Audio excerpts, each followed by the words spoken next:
Alors, un très bref résumé de l'histoire d'Angleterre depuis un siècle. Je l'apprends à la reine Victoria, que vous avez connue, grosse dame, sur ses vieilles années, mais qui, au moment où elle monta sur le trône, était une ravissante et jeune personne. Son fils, qui régna sous le nom d'Édouard VII, il adorait Paris, il adorait les petites femmes. Le fils d'Édouard VII, qui fut Georges V, un roi sévère, strict en tout cas, et il eut plusieurs fils, Georges V. D'abord celui-ci, qui régna 1 an, pas plus, sous le nom d'Édouard VIII et qui mourut à Paris comme duc de Windsor. Georges VI, le frère cadet du précédent, qui fut le roi d'Angleterre pendant la guerre, et ses filles, la reine actuelle, Sa Majesté Élisabeth II, et la princesse Margaret, sa sœur cadette. Alors je remonte d'une génération, je reviens à Georges VI. Il avait un frère, Benjamin de la série, le duc de Kent, et le duc de Kent à son tour eut 3 enfants, le duc de Kent actuel, la princesse Alexandra et le prince Michael de Kent. Le voici, il ressemble d'ailleurs à son grand-père Georges V, et puis l'épouse du prince Michael, une très ravissante princesse, à mon avis la plus jolie de toutes, mais au lieu de la résumer en une carte à jouer, je lui donne toute la galerie. Entrez, madame, s'il vous plaît.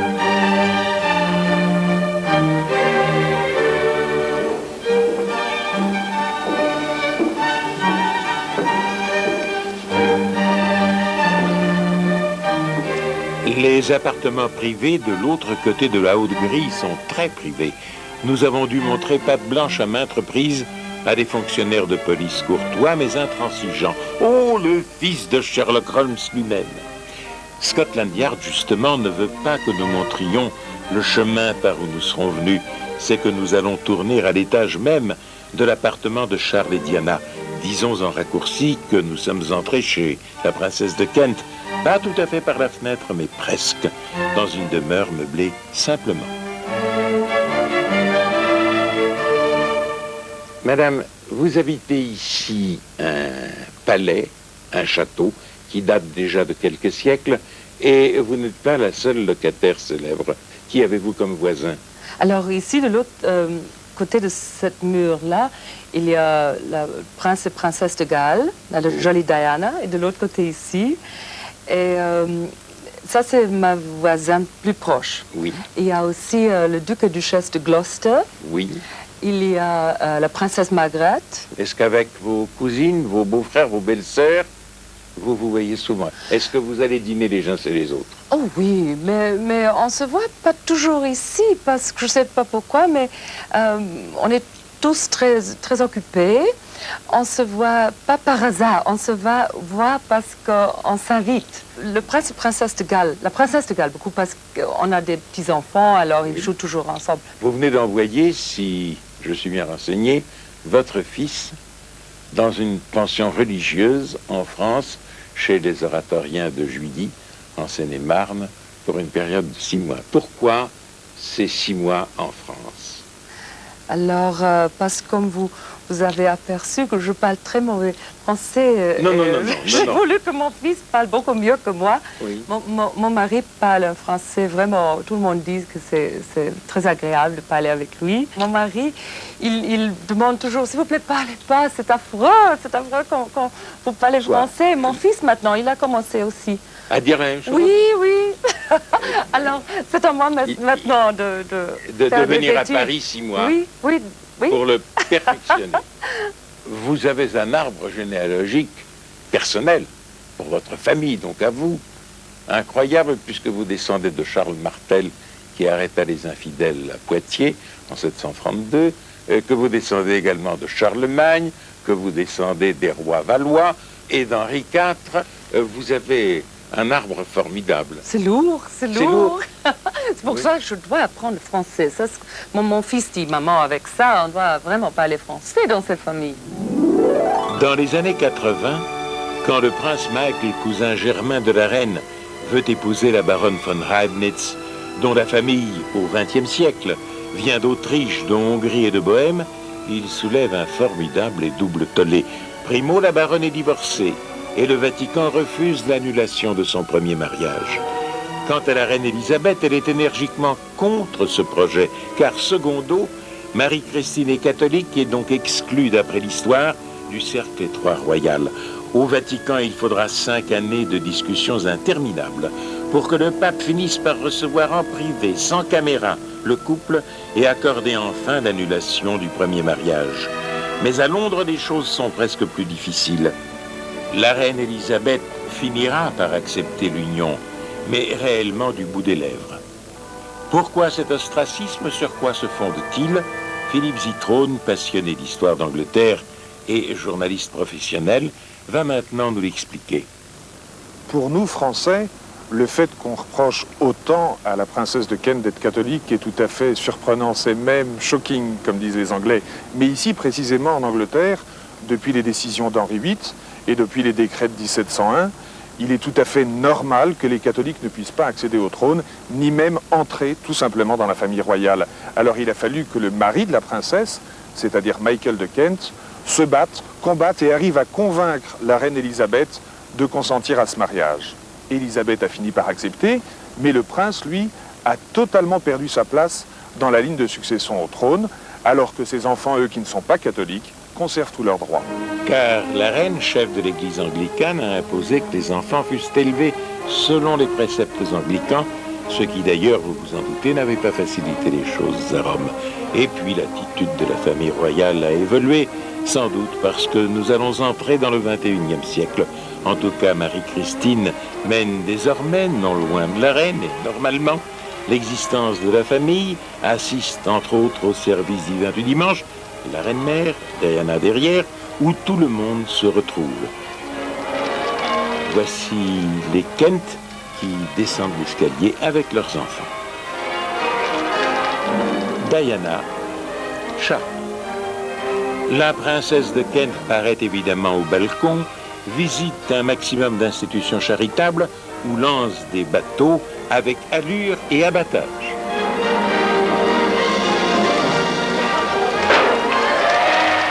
Où va représenter la reine chez les monarques des pays du Commonwealth, comme ici le Swaziland, le dernier en date des États devenus indépendants, le tout sans jamais abandonner son quant à soi, dirons-nous.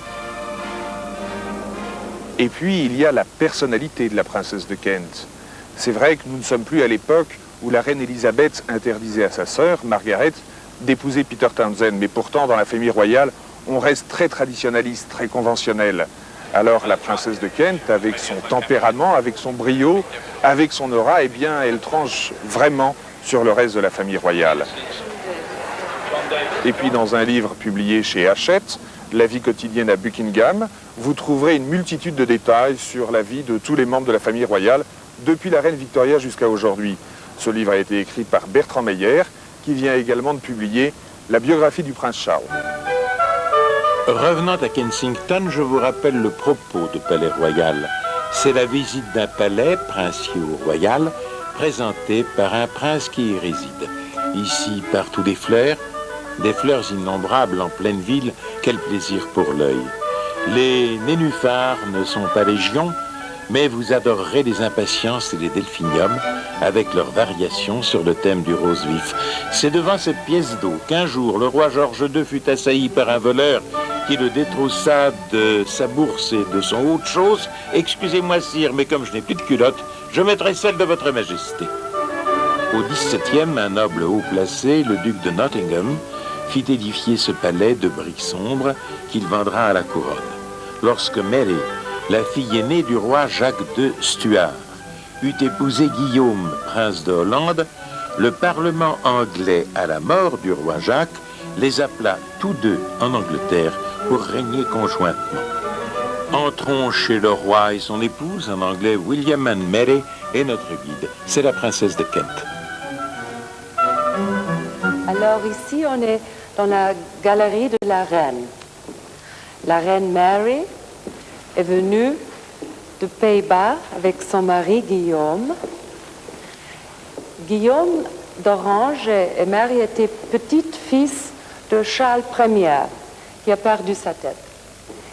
Elle était la fille de James II, James II, le frère de Charles II.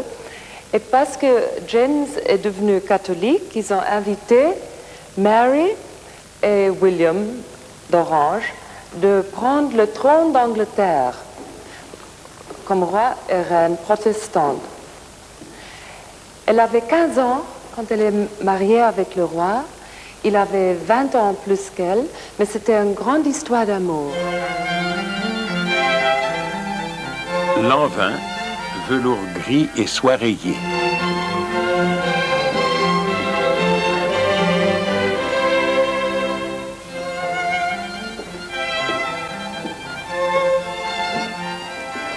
Alors ici, on est dans la chambre de le roi et la reine, William et Mary. William était très petit, très fragile, et Mary était très très grande, énorme enfin, mais très gentille. Quand il était là, il était toujours avec Mary dans ce petit lit ici, pas comme beaucoup des autres mariages royaux, qu'ils avaient des chambres séparées. Ils avaient une vie ensemble, ils s'aimaient beaucoup. C'était un couple aussi très aimé par le peuple anglais. En fait, Guillaume des Pays-Bas, devenu roi d'Angleterre, était resté avant tout un prince hollandais. Et il avait fait poser dans la galerie un panneau rond représentant l'Europe du Nord-Ouest avec un compas en forme de flèche. Le voici. Un compas qui le tenait en permanence en contact avec sa première patrie.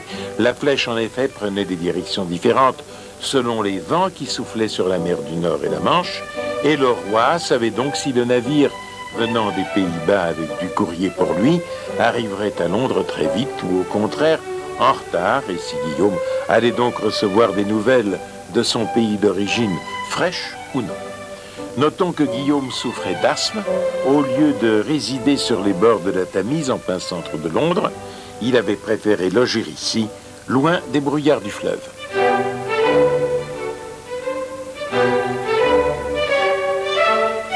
Vous êtes la première personne catholique qui soit entrée dans la famille royale anglaise depuis Henri VIII, je crois. Oui. C'était depuis 500 ans. Oui, c'est difficile, n'est-ce pas? Mais je n'ai pas voulu changer, vous savez. On ne peut pas changer la religion, je trouve. C'est trop compliqué. Trop compliqué, non. Je ne suis pas très religieuse, je regrette, mais je suis catholique et je reste catholique. C'est difficile pour mon mari, parce que ça, c'est un pays protestant, comme vous savez. Mais il a dit que je peux faire ce que ma conscience Vous dicte. Vous dicte. Parlons argent.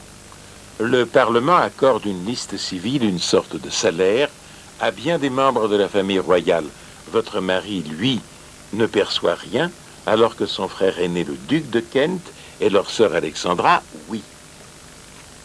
Oui, il est le seul qui recevra rien, parce qu'il est le deuxième fils.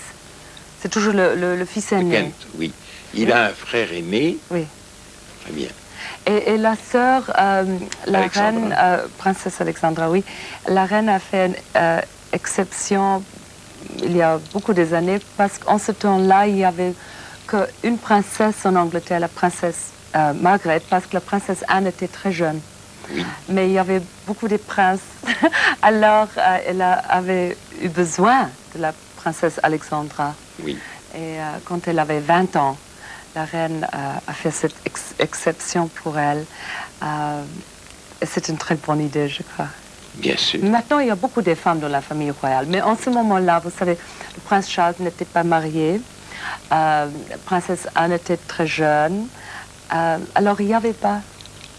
Il n'y avait pas de princesse en ce moment. Maintenant, on a beaucoup. Quand vous êtes quelque part pour une obligation officielle, est-ce que vous représentez la couronne? Ça dépend quelle fonction c'est. Demain, c'est une chose pour les sourds. Oui. Les sourds. Et la reine est le chef de patronne, on dit patronne de cette Caritas, oui. Alors, et moi, je représente demain parce que c'est un grand anniversaire. 150 ans de cette Caritas. Alors, il y a une grande célébration cette année pour les sourds. Caritas veut dire œuvre de charité. Rendez-vous donc avec de jeunes infirmes, arrivés en voiture. L'homme de la sécurité n'a pas perdu une seconde pour sauter à terre et ouvrir la portière. Le directeur de l'institution fait entrer son Altesse Royale immédiatement et on lui présente des enfants qui entendent à peine ou n'entendent pas du tout. old are you, Sarah? I'm Gemma. Are you I'm 10. 10? And how old are you, Sarah? Sarah. La surdité, c'est grave. Comment préparer tous ces petits sourds aux aléas de la vie? Je cesse, à vrai dire, de commenter l'image, car elle se comprend d'elle-même. Quelques mots pour dire courage. See subtitles at the bottom.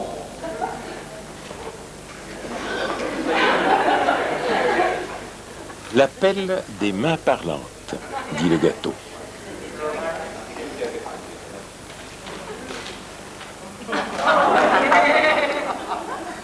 I'm not sure what could blue icing be. Good. Yum, yum. Hélas, je doute que le petit ait entendu. C'était la dernière rencontre de cette matinée.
La sécurité est très sévère. Assez. À Londres. Oui. À Londres, oui. À la campagne, moins. Oh, beaucoup moins. C'est pour ça que j'adore la campagne. Je suis country girl. Ah, vous êtes une jeune fille de la campagne. Oui. Vous collectionnez les chats, je crois, non? Les chats, les animaux. On a beaucoup des animaux à la campagne. Et je fais semblant que ça c'est pour mes enfants, mais la vérité c'est pour moi. J'ai des chats, des chiens, j'ai des très jolies poules, oui, avec des fluffy legs, les feathers on the legs. Ah, oui. avec des plumes sur les jambes. Oui, les Voilà. plumes sur les jambes Sur les sont pattes, très oui. jolies. J'ai des chevaux. Nous vous verrons dans cette émission monter à cheval parce que vous êtes une cavalière presque professionnelle. Non. Non? Ah, vous montez à ravir. Je monte beaucoup, Oui. mais j'adore. Mon mari aussi. Et la fille, mais le fils pas, il veut être footballeur. Mais Il veut jouer au foot. il a raison, il joue au foot, oui. Et oui, elle est bien à cheval, du pep et de la branche, dans un équilibre excellent, avec quelque chose de détendu dans l'attitude. Et comme tous les très bons cavaliers, il parle à son cheval. Ooh, what a good girl. Hey, what a girl. What a good girl. Le pied dans l'étrier est posé classiquement et comme à la française. Elle a de l'assiette, peut-être une position de jambe pas fameuse. La femme et le cheval se comprennent et partagent quelque chose d'indéfinissable. Come on. Good girl. Madame, que signifie pour vous les sports du cheval? Une passion? C'est la liberté. Oui. Parce que j'adorais toujours les chevaux, mais en ce moment, quand je monte à cheval, et je peux galoper partout, ça me donne une sensation que je suis libre. Arrête. Que je suis libre et je perds tous mes soucis, tous mes peines et je me sens bien. vous dites que vous éprouvez la liberté quand vous êtes à cheval. Vous n'êtes pas une femme libre, en général? Ah oui, je suis... Non, je veux dire que je suis un esprit libre. Ah, mais une très femme bien. libre, ah, quelle femme est libre? Non, je me sens bien quand je suis à l'un avec mon cheval, on peut dire ça? Oui, One oui. with the horse. Oui, quand vous faites Et un dans, avec le cheval. dans la nature. J'adore la nature et le vent dans les cheveux. Au galop, tout est sobre, les mains ne bougent pas, ou alors le minimum indispensable. Je ne vais pas faire l'exégèse sur le style, mais l'image est, comment dire, caressante. Seulement le terrain n'est pas assez grand pour faire autre chose qu'un petit peu d'exercice de détente.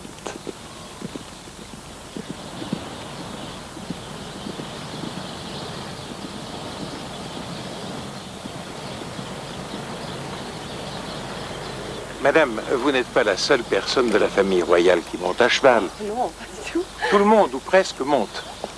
Ah, Qui est-ce qui monte le mieux? oh, princesse Anne, elle est fantastique, vraiment. Elle est fantastique. Prince Charles monte très très bien, mais la princesse Anne est une Amazone extraordinaire. Ouais, oui, vraiment. Mon mari a réussi de rester 20 ans dans l'armée, dans un régiment de cavalerie, on dit ça? Oui, voilà. Oui, cavalerie, sans monter à cheval. Mais quand il m'a rencontré, il a Il est devenu aperçu- cavalier. Oui, on me gagnait. On dit ça, oui. Il a dû devenir cavalier. Et maintenant, avec un patient. Est-ce que Sa Majesté monte bien? Oh oui, très très bien. Mais comme vous savez, elle a maintenant arrêté de monter pour l'anniversaire, son anniversaire. Et c'est très triste pour tout le monde parce que c'est très joli. Mais en privé, elle monte encore et très très bien. Mais ce n'est pas à Londres que défile la musique des gardes gallois à bonnet d'ours. C'est sur la piste de Longchamp pour le récent prix de l'Arc de Triomphe Chiga. La princesse était venue aux courses à Paris, invitée d'honneur du prince Amin Aga Khan, frère de Karim. Puis elle allait passer l'après-midi dans la loge du baron Guy de Rothschild, avec lequel elle est liée d'amitié depuis très longtemps.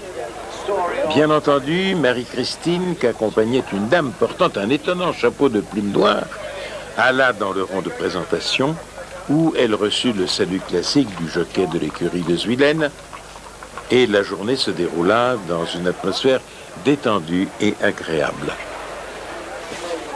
Puis Marie-Christine prit congé de Guy de Rothschild, et on aurait voulu, en cet instant, être à la place de ces derniers.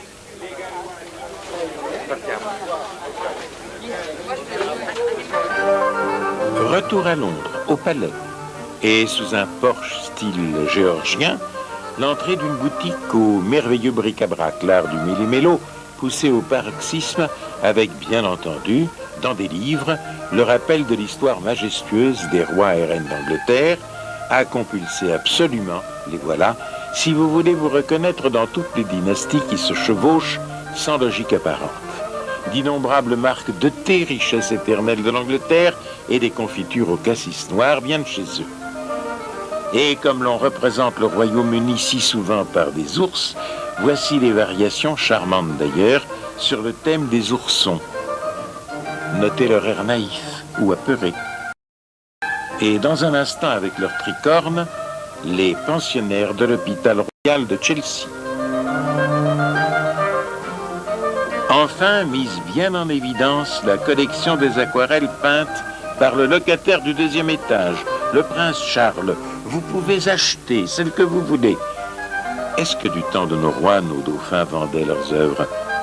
Mais peindre a toujours apaisé le prince Charles, et de plus, il a beaucoup de talent.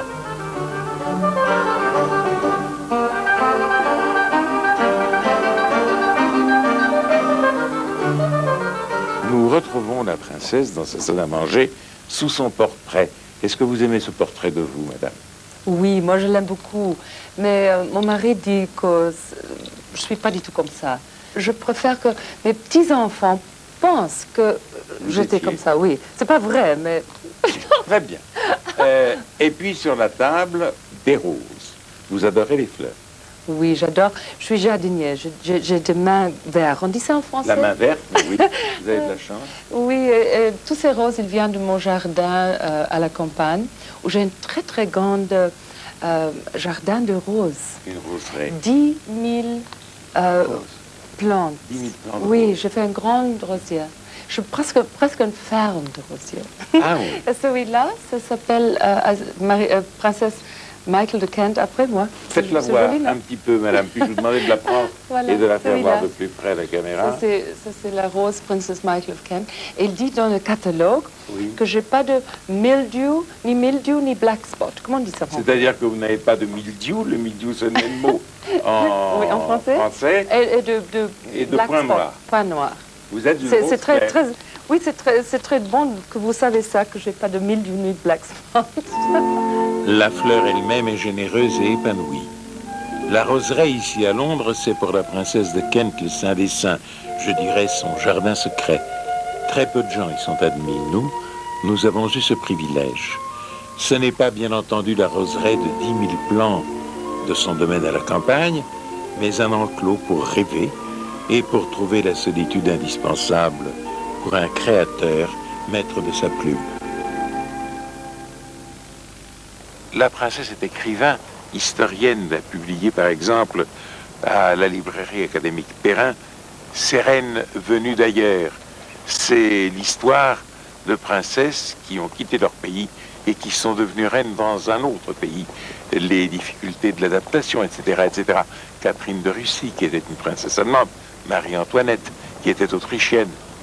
Et à l'époque de Marie-Antoinette, la France a découvert les croissants. Voici comment. À son arrivée en France, elle amène son propre pâtissier.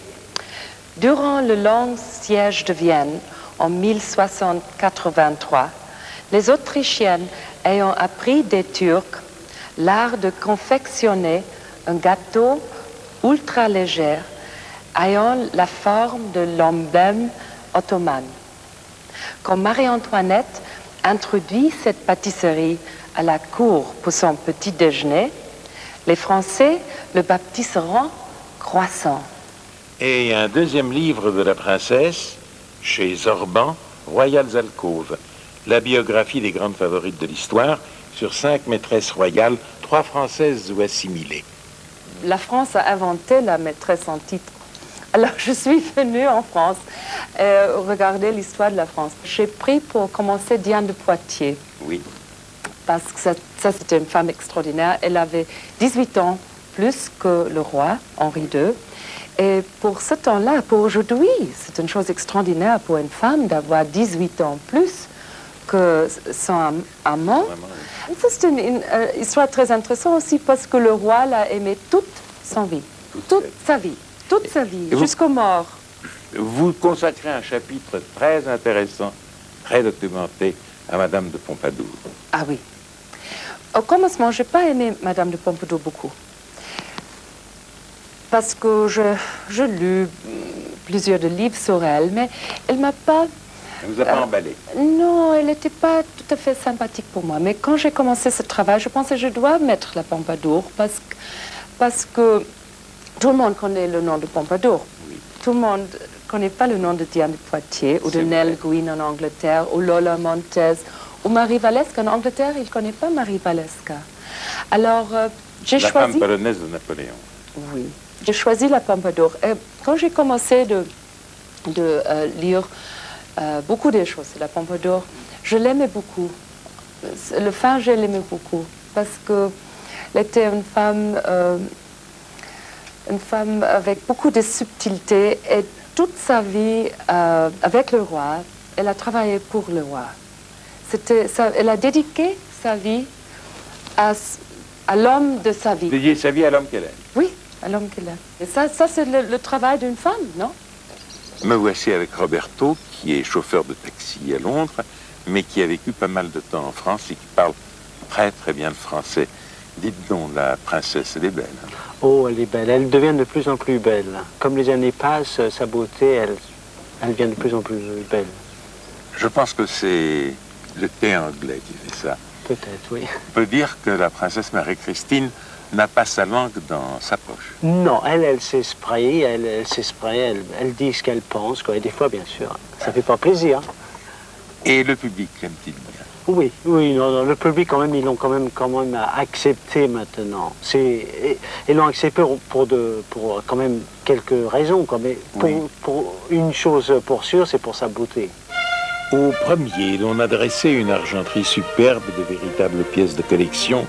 Nous reviendrons ici longuement tout à l'heure. Pour le moment, nous avons rendez-vous avec la princesse dans la galerie Georges Ier. Encore une caresse de caméra? Non, ce n'est pas sa couronne. Celle-ci vient du Danemark, comme cet onnelet qui donne merveilleusement soif. Nina Ricci, robe de velours noir. Alors ici, on est dans la coupole. L'histoire de ce palais, on peut le raconter dans trois parts distinctives. Alors c'était premièrement la maison, la domicile de William et Mary, les Stuart, et leur sœur, la sœur de Mary, la reine Anne. Elle n'avait pas des enfants, alors il a pris un cousin protestant de l'Allemagne, de Hanovre. Georges de Hanovre est venu en Angleterre pour être roi. Cette pièce ici, c'était décorée pour montrer toutes les vertus militaires, pour montrer qu'il est un roi fort, solide sur le trône d'Angleterre. Et au-dessus, sur le plafond, il y a l'ordre de la Jarretière. Là-bas, on peut voir le GR de Georges, premier roi allemand d'Angleterre.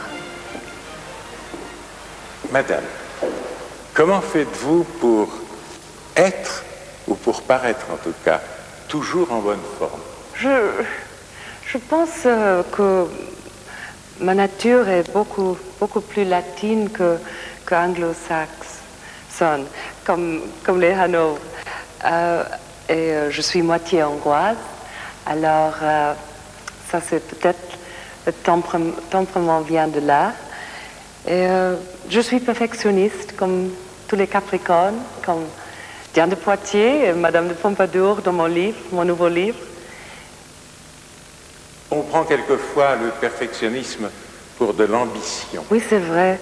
Mais je peux vous dire que le perfectionnisme, c'est un trait très difficile parce qu'on n'est jamais satisfait avec ce qu'on fait. On veut toujours faire mieux, mais c'est pour moi-même, c'est pour eux-mêmes que les perfectionnistes font ça. C'est le plaisir que moi j'ai quand j'ai fait quelque chose bien. Et c'est pas pour démontrer des choses, c'est pas pour montrer aux autres comme je peux faire des choses très bien ou quelque chose comme ça, parce que ça m'intéresse pas, c'est pour moi. Si je peux jouer tennis seul, je le fais. C'est pas pour battre quelqu'un. Si je peux faire les choses seul, je suis plus content. Alors je vais vous poser une question vraiment très indiscrète. Normalement, combien de temps faut-il à un homme pour tomber amoureux de vous? Oh, monsieur Zitron, combien de temps vous me connaissez? 2 jours? Au C'est moment vrai où ou nous pas? tournons, oui. Oh, c'est très indiscret. Moi, j'ai aucune idée. Je pense que il y a juste mon mari qui est amoureux de moi. Ah, c'est très indiscret. Alors, pardonnez-moi. Madame, qu'est-ce qui vous passionne dans la vie? Quelle est votre passion en dehors des animaux, en dehors des chiens, des poules et des chats? Et de votre famille, bien entendu. Alors, mes enfants, naturellement, ma vie domestique. Excusez-moi, est-ce que vous êtes une mère sévère? Oui, très sévère. Ah oui. Mes enfants disent non, mais moi, je trouve que moi, je suis très sévère. Parce que c'est très important, je pense. Nos enfants, ils ont beaucoup d'avantages. Mais de l'autre côté, ça peut changer d'un jour à l'autre, comme dans ma vie. Je suis née en Bohême en 1945, alors ça a changé quelques mois après. Et je pense qu'il n'y a que 3 choses on peut vraiment donner les enfants. Et si on a la chance de leur donner une bonne éducation. Mais après ça, les bonnes manières, on dit oui, et la discipline de soi-même. Comme ça, je pense vraiment qu'on peut réussir, faire dans la vie, c'est ce qu'on veut avec la grâce et gentillesse et penser aux autres aussi et d'être content. Alors pour ça, on doit être très sévère avec les enfants parce qu'ils doivent apprendre la discipline et les manières.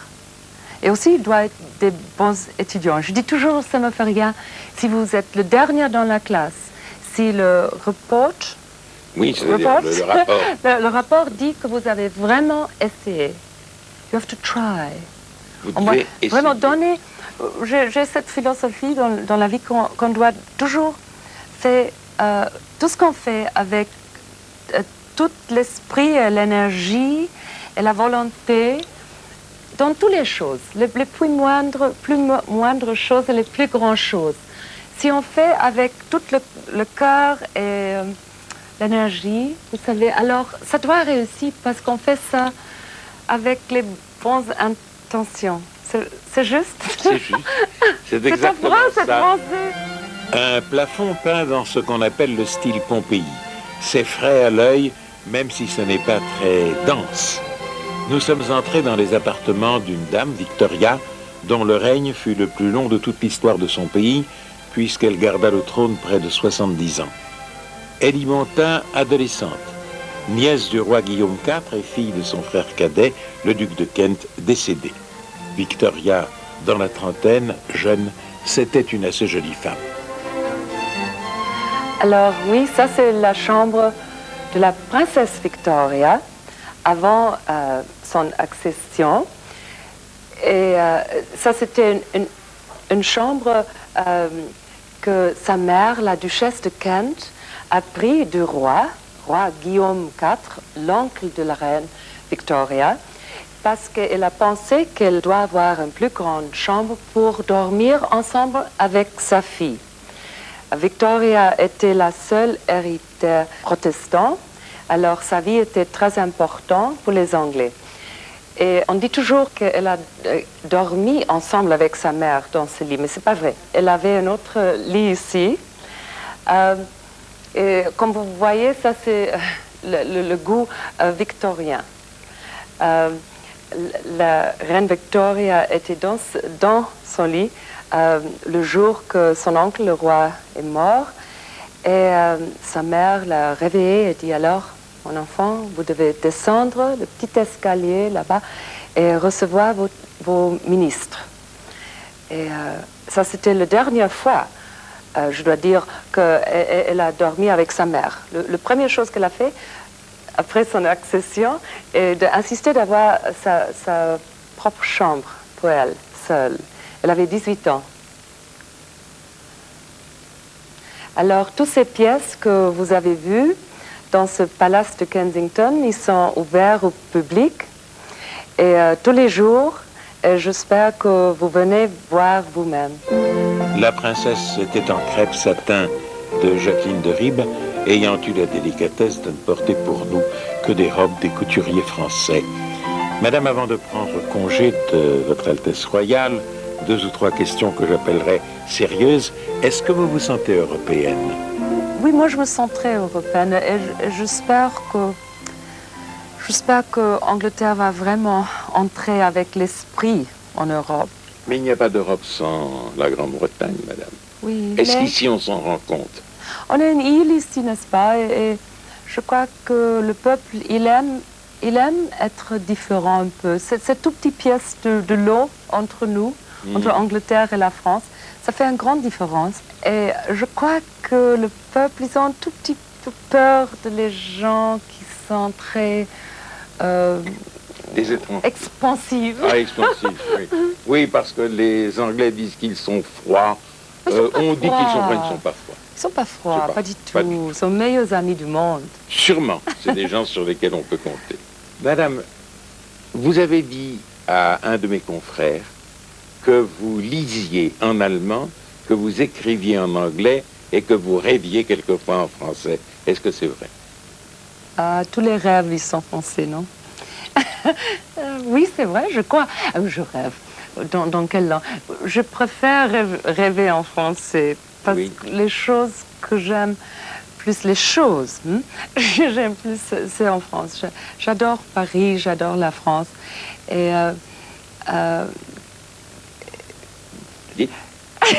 c'est difficile de dire ça parce que je suis ici en Angleterre et j'adore l'Angleterre aussi.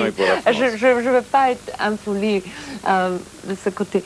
Mais pour moi, la France, c'est toutes les choses que j'aime voir parce que tout ce que je vois, c'est très joli. De la décoration, des choses jolies, les magasins, la ville. C'est très joli à voir. J'écris maintenant cette livre, Lola Montez, qui a dit la seule ville pour une femme d'esprit, c'est Paris. Alors si je suis une femme d'esprit, peut-être ça c'est une ville pour moi aussi. Mais j'adore Londres. Mais Londres est pour être calme, pour réfléchir, ça c'est pour moi. C'est une ville sérieuse. Il n'y a pas de frivolité, je pense, à Londres. Et Paris a fait un art de la frivolité et de les choses un art de plaisir, je crois. Ça. Est-ce que vous êtes une femme heureuse? Très heureuse, oui. Je suis née heureuse, je crois. J'ai beaucoup de bonnes étoiles qui regardent sur moi. Et chaque jour, je me lève, je suis heureuse. Quelquefois après, je change ma vie. Il y a des raisons d'être pas heureuse, mais je me rêve toujours heureuse. Oui, je suis très heureuse.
Retrouvez les pépites de pâtes sur YouTube, TikTok, Instagram. Les liens sont dans la description.